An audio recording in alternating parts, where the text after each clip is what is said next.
Hey everybody, it's me Arlene, Delicious Delights, and welcome to my channel. Alright, so in today's video, I want to talk about some new fragrance releases for 2023. It's been quite a while since I made a video like this, but yeah, these are ones that you can expect to hear about in the coming year. I will say that some of these might already have been released in your country. It depends on your location, where you live. But as far as I know, where I live in the Netherlands, these haven't been released yet. So there's quite a bit here to talk about. There's 22 perfumes in total, but there are a few here that I'm looking forward to the most, and I'm going to be leaving those to the very end of the video. All right, so let's begin with the first one. We have Marc Jacobs Perfect Eau de Toilette. So the original Perfect, I wasn't a huge fan of. I think the bottles are super cute, but wasn't a fan of the actual scent. Then they came out with the Intense version, and I thought that one was quite nice. And now they have the Eau de Toilette. So I couldn't find any notes for this one, but the original Perfect had some rhubarb and some almond milk and cedarwood, so maybe it's going to be similar. I don't know, maybe just a lighter version of the original. We'll have to see. But the bottle is still super cute, I think. The next one here is from the house of Rochas, and I don't know how to say that one, that name correctly. I've heard Rochas, Roca, Rochas. I'm not sure, but I'll say Rochas, and it's Byzance Gold, a flanker. And the bottle of this one is sparkly gold.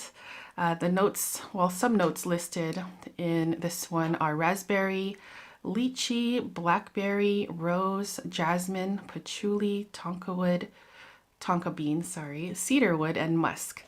So I remember trying the original Byzance one, like the old one from many years ago. I can't remember exactly what that smells like. And then they came out with the new version of Byzance in the blue bottle.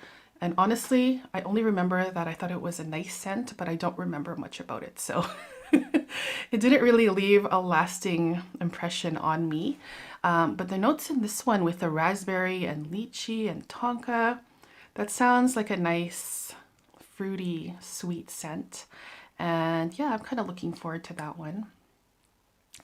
Next up, we have a scent from Escada. It's called Show Me Love Limited Edition. So this one apparently is a vegan scent, and there's some notes of blueberries, macarons, and jasmine. Now, with this line, I have seen Escada perfumes, the Fairy Love, and there's Candy Love. I have seen those at my local TK Maxx. Kind of tempted a few times to blind buy it, but I didn't go through with it. I've heard good things about it though, the scents from this collection. So this Show Me Love edition has blueberries, and I think blueberries is a note that I don't really come across that often. Of course, there's my favorite blueberry scent, One Umbrella for Two from Floricu, which I think is like the holy grail of blueberry scent, even though I haven't tried that many. There's also the Guerlain La Petite Robe Noire Intense, and there's also the Aquilina Pink Sugar Berry Blast. I think that one also has blueberries. But yeah, nothing has topped my favorite of the One Umbrella for Two, but of course that one is super, super expensive, and the other ones here, the Escada ones, aren't very expensive. Okay, so the next one here is from the house of Sarah Jessica Parker, celebrity scent. It's called Lovely Lights, which is of course a flanker of Lovely.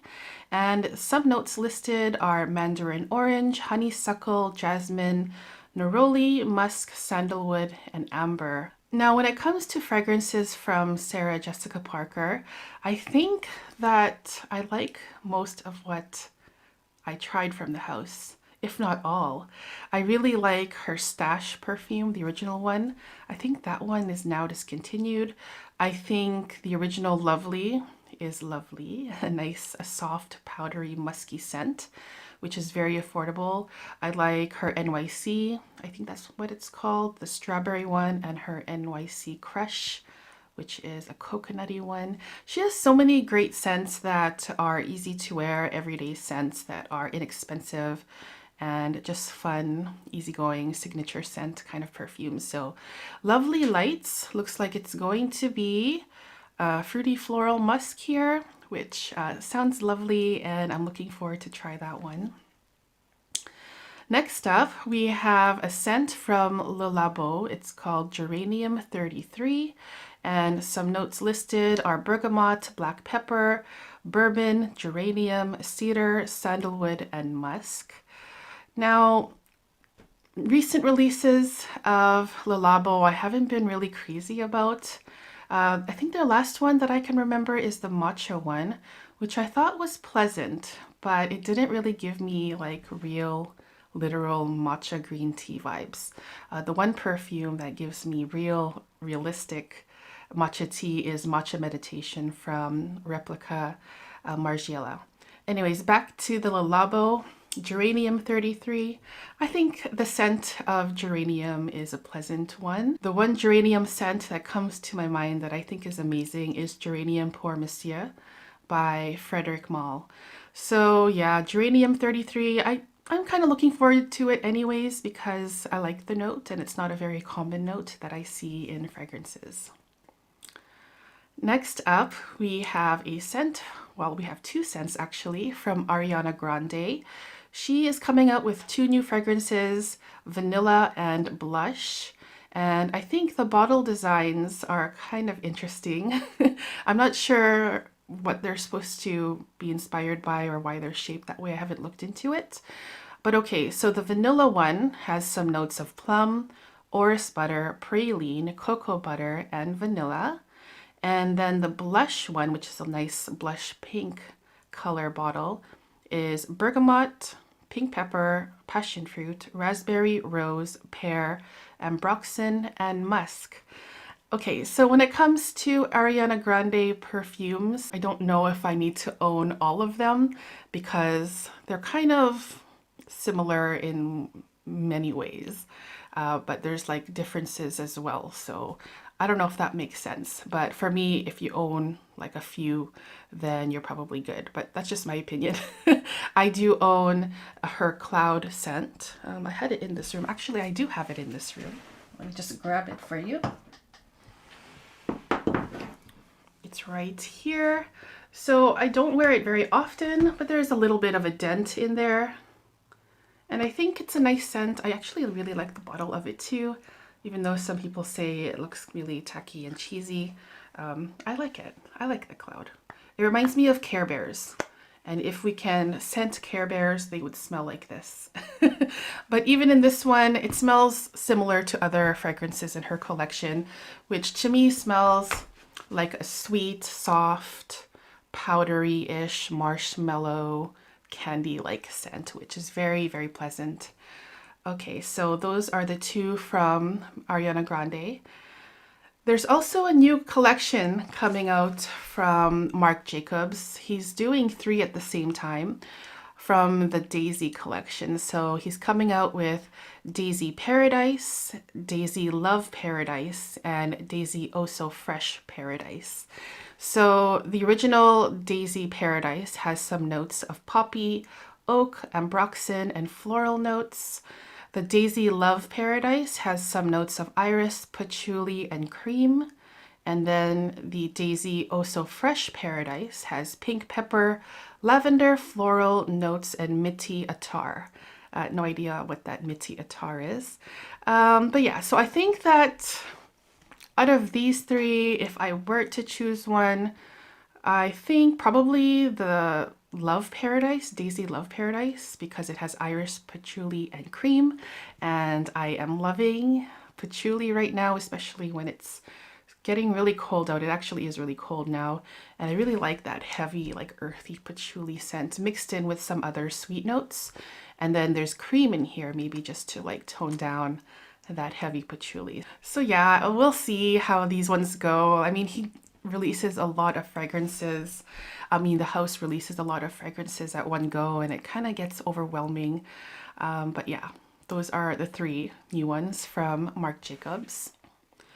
Now I'm gonna talk about some new fragrances from Zara. There's a lot here. There's 10 new scents coming from Zara. Now, these 10 scents are grouped into two groups. One is from a collaboration with Joe Malone, and then the other group are 5 perfume oils, which I'm not sure if I've ever seen that from Zara before. Now let's first talk about the Zara Joe Malone, Joe Loves collaboration ones. It's called the Captivating Memories collection, and there's 5 new fragrances in this collection. There's Unexpected Joy, Energy Vibes, Reflecting Celebrations, Vibrancy Adventures, and Warm Freedom. Now I'll just quickly read some of the notes that were listed for these scents. The Unexpected Joy has bergamot, neroli, magnolia, and cedarwood. So that one looks like just a citrusy, floral, woody scent. Energy Vibes has bergamot, mint, jasmine, lavender, musk, myrrh, and cedarwood. Reflecting Celebrations has some notes of grapefruit, orange peel, and Palo Santo. And then there's Vibrancy Adventures that has lychee, apple, lemon, and cedarwood. And finally, the last one in this collection is called Warm Freedom, and it has some notes of cotton, magnolia, coffee, musk, sandalwood, and cashmere. So out of these ones, I think that the one that I'm looking forward to the most is probably the Reflecting Celebrations with the grapefruit, orange peel, and Palo Santo. It just looks like a nice, simple, citrusy scent with some woodiness in there. And I do like many of the collaboration perfumes with Zara, where she focuses on citrus notes. Now, Zara has also come out with 5 perfume oils. They come in 15 milliliter vials, and they're only $10.95. Now, the first one here, Royale Tubereuse, and it has some notes of Indian tuberose extract and white flowers. The second one here is called Emblematique Vetiver. It has notes of Haitian vetiver and woods. And then there's Inestimable Santal, which has some sandalwood extract from New Caledonia. Ambre Inspirant has some notes of amber and Spanish labdanum extract. And finally, the last one is Oud et Vanille and Majeste. And this one has some notes of Madagascar vanille or vanilla, wood, and olibanum. So yeah, I think that the one that I'm looking forward to the most out of these ones is probably the last one, the Oud et Vanille and Majeste, and probably the Vetiver, Emblematique Vetiver, because I think Vetiver is an amazing note. I don't wear it that often, but I love the scent of Vetiver, especially when there's a nice smokiness to it. So yeah, I'm really curious about these perfume oils. So hopefully I can pick up a few of them, or at least one of them, or at least one each of these. One from the Joe Malone collaboration one, and a perfume oil, just to see what they're like. All right, guys, so we have 2 left to go. These 2 are the ones that I'm looking forward to the most out of all of these ones. First off, we have Maison Margiela On a Date. And on the label here, it says Provence 2014. I guess that's the setting that they want you to think about when you wear this scent. And also notes grapes and roses. So I took a little excerpt of the write-up that came with it. On a Date is a thrilling scent inspired by a magical date on a late summer's evening overlooking the magnificent vineyards of Provence at sunset. And I believe Provence is a place in France. And some other notes listed with this one are bergamot, rose, blackcurrant liquor, and patchouli. And I'm looking forward to this one a lot because grapes is a note that I don't come across very often in perfumes. And just the setting of this fragrance where you want to think about yourself on a date with someone special and you're overlooking a vineyard with a sunset. It just sounds wonderful to me, and I'm really looking forward to that one. And finally, the number 1 perfume that I'm looking forward to out of all of these fragrances, it is from an indie niche brand, and it's Theodoros Kalotinis Velvet Chocolate. And some notes in this one are cacao, vanilla, chocolate, and tonka bean. And the reason why I'm looking forward to this one the most is because from what I've tried from his fragrances, I think that they're amazing. I recently picked up Coffee Addict and also his Vanilla Eau de Parfum. Amazing scents, you guys. Really strong, really bold. It's just really fun to wear his fragrances. And I'd bet that this fragrance is gonna be awesome. Velvet chocolate, cacao, vanilla, chocolate, tonka bean. It just sounds so delicious. And I am in the mood for a nice, realistic, literal chocolate scent. And I'm probably gonna blind buy this one because they're not that expensive. 45 euros for 50 ml I think is a bargain. And yeah, I'm really, really excited about that one. So hopefully I can find that soon. So yeah, that was the list of 22 new fragrances released in 2023 or somewhere late in 2022. If you guys want to let me know which ones you're looking forward to the most out of this list, I would love to hear that in the comments. Thank you so, so much for tuning in today. I really appreciate it. And I will see you guys soon in the next video. Take care, guys. Bye-bye.